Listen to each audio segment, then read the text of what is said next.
সব মেয়েই চায় তার নিজের একটা সংসার হোক। আমিও চাইছি। তবে আমার সংসার হয়েছে। তবে সময় শেষ। আসসালামু আলাইকুম। কেমন আছেন সবাই? আজকের ভিডিওটা আমি একেবারে সকাল থেকেই শুরু করছি। সকালবেলা ঘুম থেকে উঠে নামাজ পড়ে এরপরে চলে গেলাম পুকুরে থালা বাসন ধুইতে। তো এটা কিন্তু সব মহিলারাই করে। আর সকালবেলা ফজরে উঠে নামাজ পড়ে তারপরে কিন্তু আগে থালা বাসন ধুইতে হয়। আমি কিন্তু ধুই। তো থালা বাসন ধুয়ে ঘরে গেলাম, তারপরে থালা বাসন গুছাইয়ে রাইখা এরপরে আপনাদের ভাইয়া আবার কাজে যাবে। তো তার জন্য গেলাম একটা ডিম ভাজতে। তো প্রতিদিন আমি রান্না করে দেই, তো আজ বলল যে রান্না করে দিতে হবে না, ঠান্ডা ভাত এগুলো আমারে পানি দিয়ে দাও আর সাথে একটা ডিম ভাজি করে দাও। তো তাই তার জন্য একটা ডিম ভাজি করতে আসলাম। তো কাঁচামরিচ পেঁয়াজ কুচি কুচি করে নিয়ে তারপর একটা বাটিতে নিলাম, নিয়ে এগুলো লবণ টবণ দিয়ে আমি ভালো করে চটকাইয়া মেখে তারপরে একটা ডিম দিয়ে দিলাম। তো ডিমটা আমি একটু ভালো করে মেখে নিব পেঁয়াজ কাঁচামরিচের সাথে। তো তার ডিম ভাজাও অনেক পছন্দ, আর তার জন্য আমি প্রায় ডিম ভাজি করি। তো এই যে আমি চলে গেলাম গ্যাসের কাছে।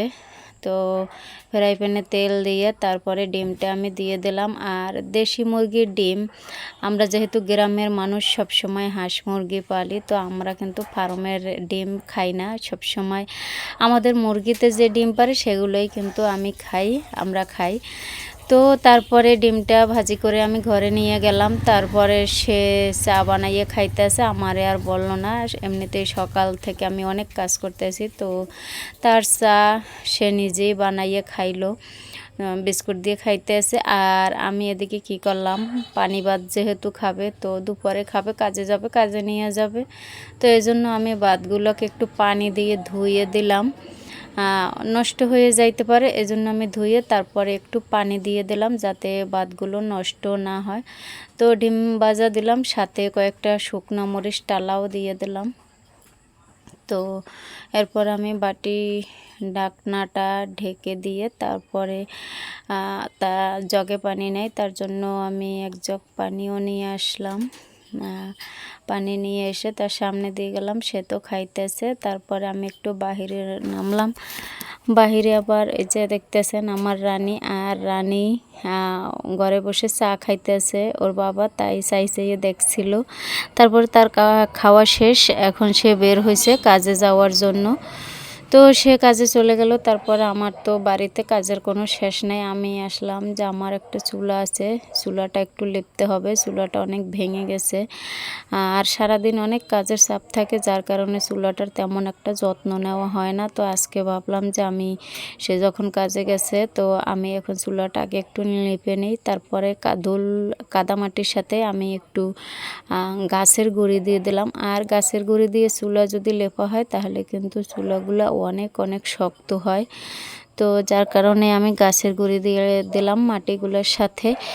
আর চুলাটা যেহেতু শুকনা, তাই আমি একটু পানি দিয়ে আগে ভিজিয়ে নিলাম। যদি আমি কাদাগুলা চুলার সাথে দেই তাহলে ভিজা অবস্থায় দিলে কাদাগুলো ভালো করে চুলার সাথে লেগে যাবে, আর যদি না ভিজাই তাহলে কাদাগুলো কিন্তু ভালো করে মিশবে না, চুলার সাথে ফেটে যাবে। এই জন্য আমি আগে ভিজিয়ে নিলাম। তো দেখুন আমি কিন্তু চুলা নেপতে আসি, অর্ধেক প্রায় নেপা হয়ে গেছে। আর ওই যে দেখতেছেন ওই পাশে কিন্তু আমার মুরগির ফার্মের ভিতরে মুরগি আছে, ওগুলো দেশি মুরগির বাচ্চা।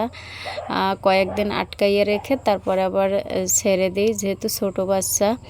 তো কথা বলতে বলতে আমার কিন্তু চুলা লেপা হয়ে গেছে। দেখুন কি সুন্দর হয়েছে। কেমন হয়েছে আমার চুলাটা অবশ্যই কমেন্ট করে জানাবেন। তারপরে চুলা তুলে নেবে। তারপরে 10টার দিকে কি করতে আসলাম, খুদ দিয়া, হ্যাঁ খুদই বলে এটাকে সবাই, তো খুদ দিয়ে আর চাপটি খেতে ইচ্ছে করলো। তারপরে আমি চাপটি বানাইতে আসলাম। তো দেখুন কি সুন্দর আমার চাপটিগুলো হয়েছে। তো এই চাপটিগুলোকে আমি তরকারি দিয়ে খাবো। তো আমি কিন্তু অনেকগুলো চাপটি বানিয়ে নিয়েছি। আর এগুলো ভাত রান্না করার আগে খাবো, 10টা-11টার দিকে খাবো, এজন্য বানাই নিয়েছি। আর সিদ্ধ চালের খুদ দিয়ে যদি এরকমের চাপটি বানানো হয় আমার কাছে খেতে খুব ভালো লাগে। আর এরপরে আমি চাপটিগুলো কী দিয়ে খাবো, তো এজন্য আমি গাছে কয়েকটা পুঁই শাক পাইছিলাম, তো সেগুলো নিয়ে আসছি, সেগুলোই রান্না করব পুঁই শাকগুলো। আজকের ভিডিওটা কিন্তু একটু অনেক বড় হয়ে গেছে। তো যাই হোক, কড়াইতে তেল দিয়ে তারপরে পেঁয়াজ রসুন এগুলো দিয়ে দিলাম। আমি কিন্তু এগুলো নিরামিষ রান্না করতেছি। ফ্রিজে গিয়ে দেখলাম কোনো চিংড়ি মাছ টাছ কিছুই নেই, তারপরে নিরামিষে রান্না করতে আসি আলু দিয়ে। আর যেহেতু আমি চাপটি দিয়ে খাবো, তো যেমনই হোক খাওয়া হয়ে যাবে। তো দেখুন আমার কিন্তু রান্না প্রায় শেষের দিকে চলে আসছে। আর আমি যে আলুগুলো দিছিলাম, আলুগুলো আমি একটু ভেঙে ভেঙে দিচ্ছি। আলুগুলো ভেঙে দিলে ঝোলটা অনেক গাঢ় দেখা যায় আর খেতেও অনেক মজা লাগে। তো আমি যে কোনো শাকের ভিতরে আলু দিলে এরকমেরই রান্না করি। এরপর আমি ভাত বসাইয়ে দিলাম। তো ভাত বসানো হয়ে গেছে। এই যে দেখুন আমার তরকারিটা কেমন হয়েছে। তো সবাই ভালো থাকবেন, সুস্থ থাকবেন। সবাইকে আল্লাহ হাফেজ।